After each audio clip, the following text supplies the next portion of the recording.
it's a show called 5 Decades, and it has a piece from each of the 5 decades, starting with Meredith's piece. Oh, so that's the 60s, then you'll do... The 70s is a revival of 2 solos of Murray Lewis's that I was in the late 70s, a piece he made called Figura, that he made on the Limón Company and the Lewis Company together.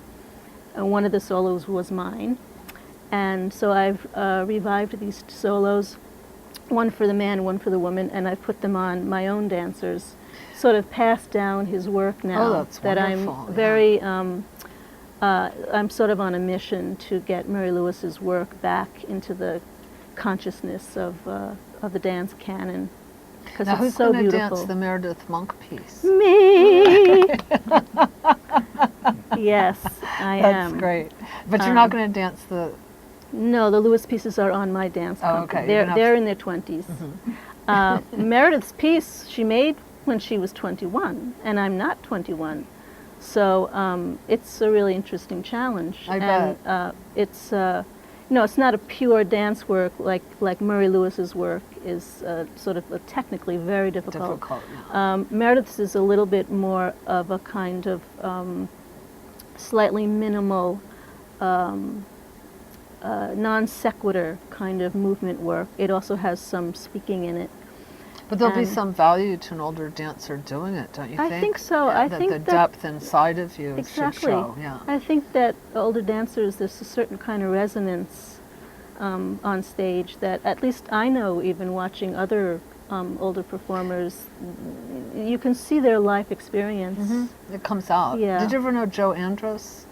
No, I don't know. She used to do Jo work Andros. at PS 122, and she would choreograph for women like in their 70s. Yes, And it was fantastic. Yeah, and now very every time I moving. run into her, I say, "Am I old enough yet?" Yes, right. You got to be I want old somebody enough. to choreograph for me. Exactly. We're waiting to get old enough. Enough to be. Yeah. Well, and the other 3 pieces on the program are all my work. Great. So in the 80s, I made a work called Guilt. And it takes place in 3 doors in a closet. Oh. And some people at that time told me that it was sort of the first thing that should have been on MTV. It's done inside these doors. It's to a rock and roll piece by Marianne Faithfull. Oh, great. I love her. Called Guilt. And it became my signature solo for 10 years. I used to lug these doors around the world in a huge showcase. And then I got so tired of lugging the doors around that wherever I did the piece, I made the people build me doors. Okay. They built them in Finland, in Sweden, That's in great. Taiwan. You got wise to that I dragging had a lot thing. of closet space all over the world. That's great.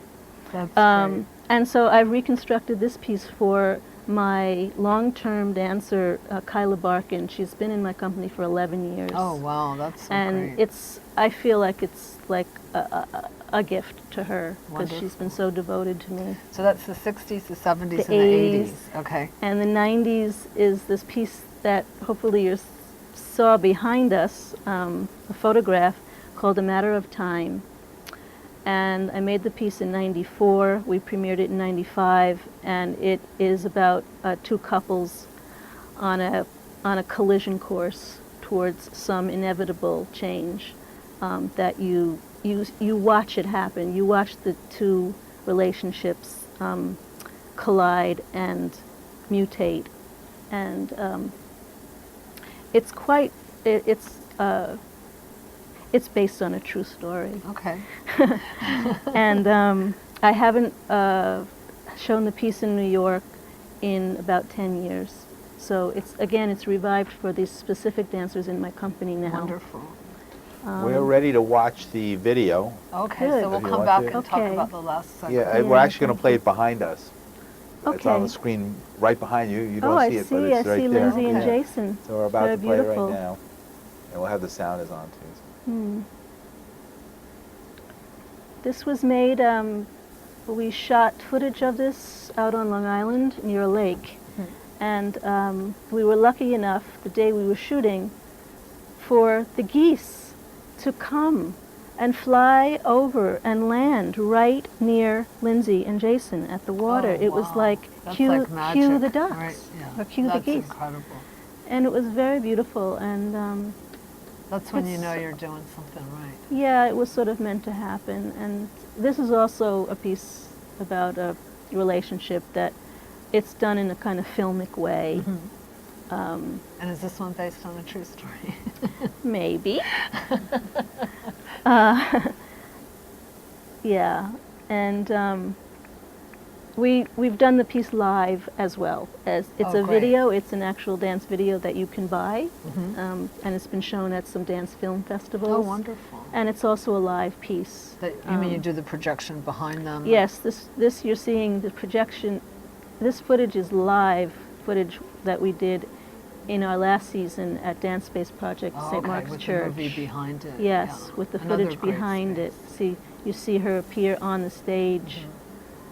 When she just came out of the video. Right. Yeah. So the last piece is sort of the big piece. I know all these other pieces seem kind of big to me too, but the last piece is a nearly half-hour work, and it's the premiere, and it's called Dancing in Absentia. And So this is not a revival. no, this is the very this is first a- time it'll be seen. right, this is a premiere. It was previewed in a shorter version this summer at ADF, the American Dance Festival, but this is the full-length piece, and it's based on my desire to reclaim our men that were lost to the AIDS epidemic. Yeah. And the fact that we, in the dance world, in the art world, it was so pervasive for 15 years. I mean, you know, some of us were living it daily, Yeah. going to hospitals and going to memorial services and coming in the next day. I was in Murray's company and had my own company at that point, and we'd come in and say, "Oh, did you hear that so-and-so is in the hospital?" And then you just go on. And what I discovered last year was that there's a whole generation of young dancers who don't know that this really That this occurred. happened, yeah. They don't know who And the it was dancers are, who we lost, even Very some of incredibly the famous gifted ones. people, right? Yeah. They may know some names. They know Alvin Ailey because they're still a famous company, and they Right. know Robert Joffrey because there's still a Joffrey Ballet, but they barely know Rudolf Nureyev's name or Louis Falco or many of the very well-known choreographers and dancers that we lost, and also not well-known choreographers and dancers, you know, our friends. Right. So this piece is an homage to Oh, that's them. really great. And it's not sad, in fact. shouldn't It's be, really, yeah. it's quite beautiful, really. It's honoring them in their beauty. And you see projections of 42 Oh, of the actual men people. Oh, in that's photographs fantastic. floating through the video screen Wow.